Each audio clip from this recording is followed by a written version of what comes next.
বিশাল এক পাহাড়ের বুক কেটে পথ তৈরি করেছিলেন শুধুমাত্র একজন ব্যক্তি। 22টি বছর ধরে পাহাড়ের বুকে আঘাত করেছিল। তারপর থেকে তার নাম রাখা হয় দ্য মাউন্ট ম্যান।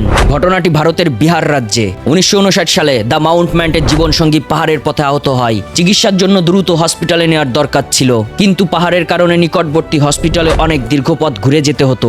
সময় মতো চিকিৎসা না পাওয়ায় তার স্ত্রী মারা যান। স্ত্রীর মৃত্যুর পর তিনি সিদ্ধান্ত নিলেন, যদি পাহাড় মানুষের জীবন কেড়ে নিতে পারে তবে আমি এই পাহাড় সরিয়ে দেব। তার কাছে পাহাড় কেটে পথ তৈরি করার জন্য আধুনিক কোনো ব্যবস্থা ছিল না। সে প্রতিদিন একটু একটু করে পাহাড় কাটতো, আর তার গ্রামের মানুষ তাকে পাগল বলতো। এভাবে 1 বছর, 2 বছর, 3 বছর না, 22টি বছর ধরে পাহাড়ের সঙ্গে সংগ্রাম চালিয়ে যান দ্য মাউন্ট ম্যান। অবশেষে 1982 সালে বিশাল পাহাড়ের বুকে 360 ফিট দীর্ঘ, 30 ফুট গভীর, 25 ফুট চওড়া পথ তৈরি করতে সফল হন দ্য মাউন্ট ম্যান। তাই মনে রাখবেন, দুনিয়া আপনার শুরু দেখে আসবে, কিন্তু শেষ দেখে দাঁড়িয়ে সম্মান জানাবে।